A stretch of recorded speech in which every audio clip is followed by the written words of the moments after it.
Some of you are still in your fantasy football playoffs, and I'm here to cater for you. I'm not personally playing in anymore at the moment. Unfortunately, with these injury updates, and I put the quotes there because there are going to be some players who are just resting because their teams have clinched a certain playoff spot and nothing really changes in Week 18. We do have certain injury updates like that, but in general, today we are covering initial injury reports here following Wednesday's practices in the NFL and names that you should follow throughout the week to make sure they are healthy, because some of these are legitimate injuries.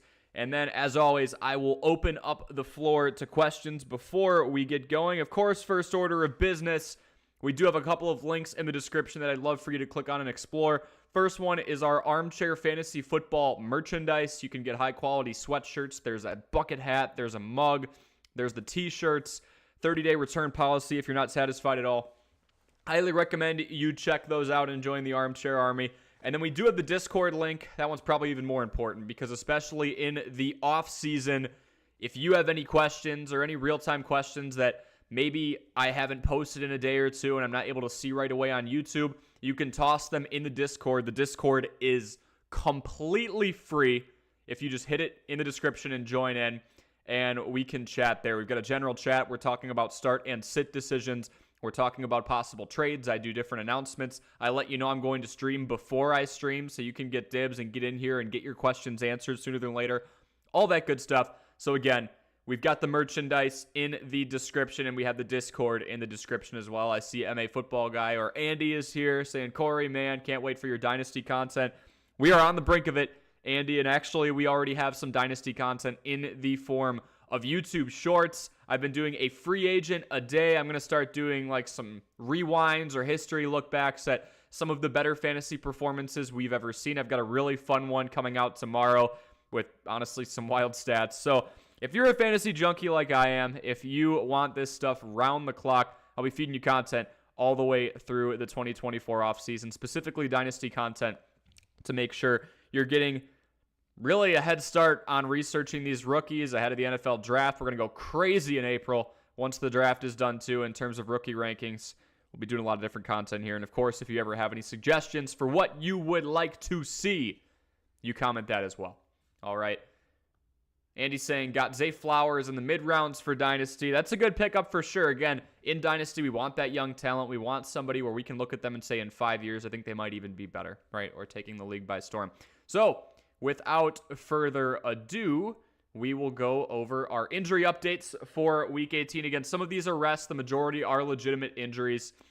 We start with Aaron Jones, limited in practice today. He's suffering what's listed as a knee/finger issue, coming off of arguably his best week of the season, 20 rushes for 120 yards. That's 6 yards per carry for you mathematicians.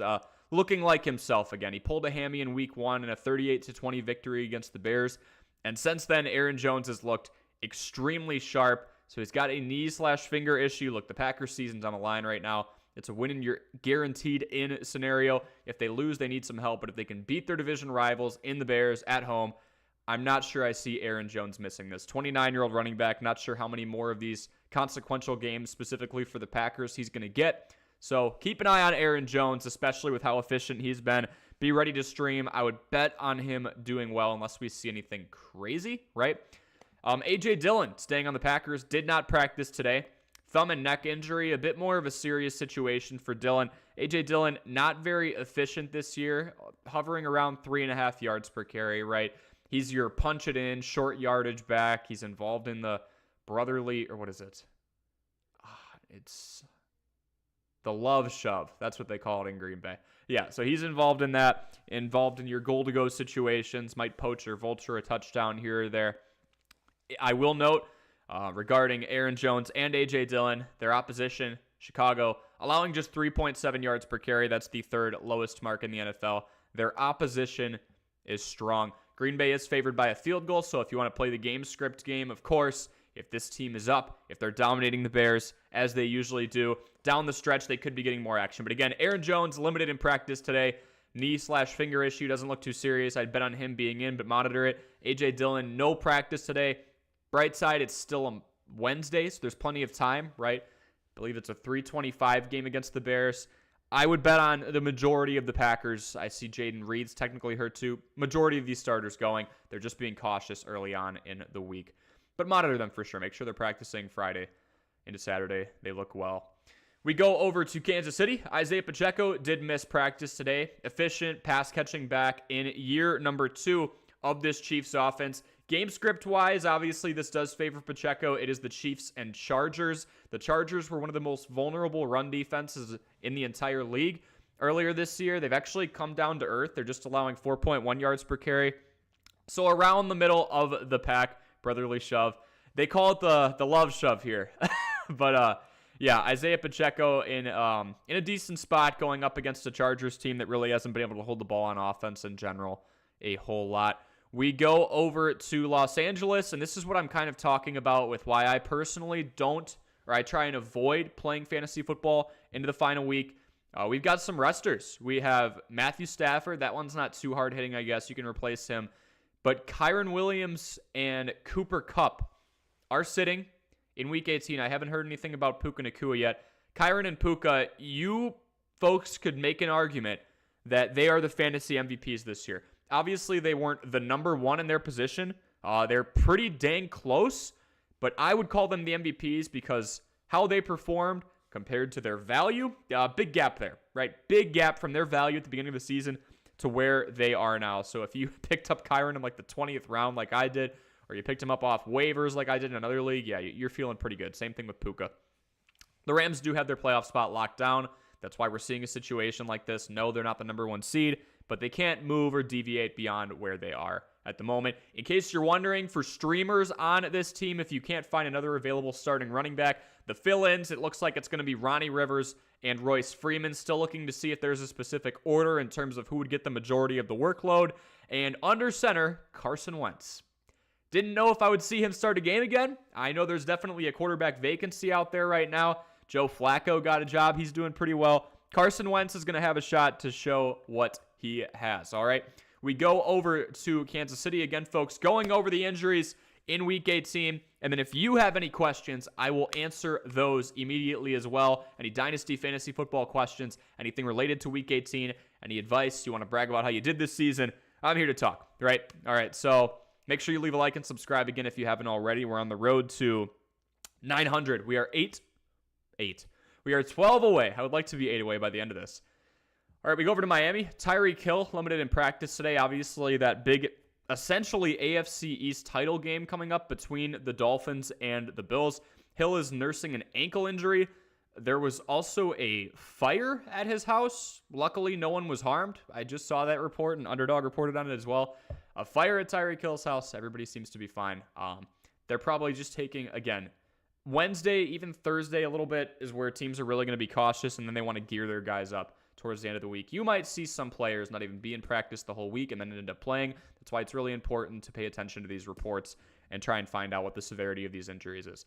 Anyway, little tidbit for you. Tyreek Hill, his player prop is sitting around 95 receiving yards, so you pick over or under, and you bet with that, right? And you throw it into a parlay, if you will. Tyreek has surpassed that 95 receiving yards value in 6 of 8 home games. They are at Miami this week. Notable because obviously there are favorable weather conditions in Miami.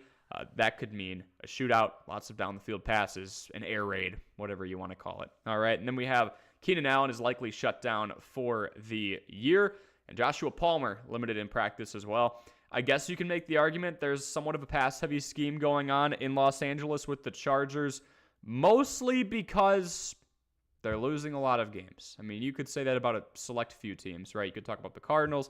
You could talk about the Patriots. You could talk about the Titans.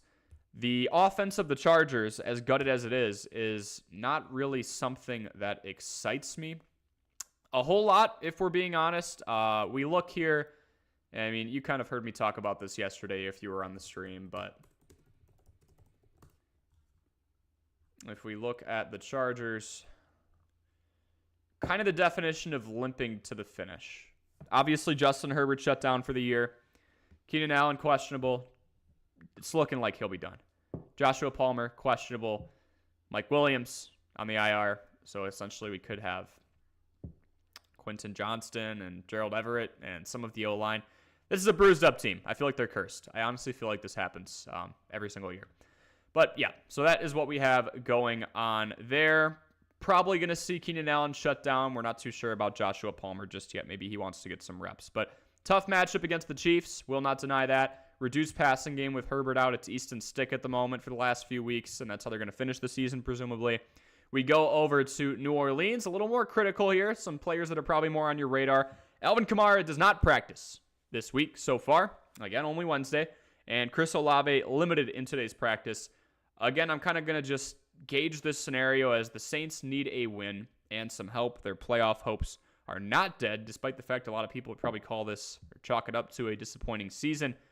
I'm willing to bet that Alvin Kamara and Chris Olave play unless we see it's something serious in a future injury report.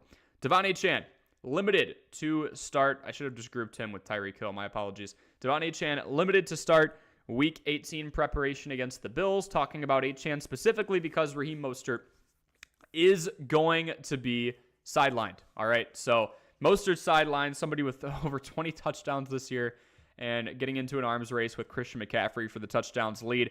Achane, if healthy, should be in line for a full workload with Mostert. If we hear anything about a snap count or the possibility of Achane not playing, it will be Jeff Wilson Jr. But again, AFC East title game, probably just being cautious. You're probably noticing a theme here.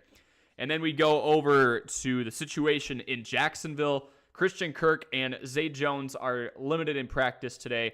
They will be going against their AFC South foes in the Tennessee Titans. Christian Kirk, big story coming off of the injured reserve.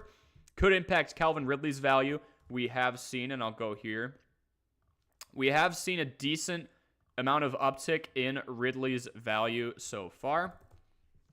If we're looking at the last few weeks, just seeing him get utilized more. Nothing too complex here, but with Kirk out the last few weeks, these are numbers that we were kind of expecting to see from Calvin Ridley if he was healthy throughout the whole year. A lot of people are disappointed in him. He could still pull off a 1,000-yard season.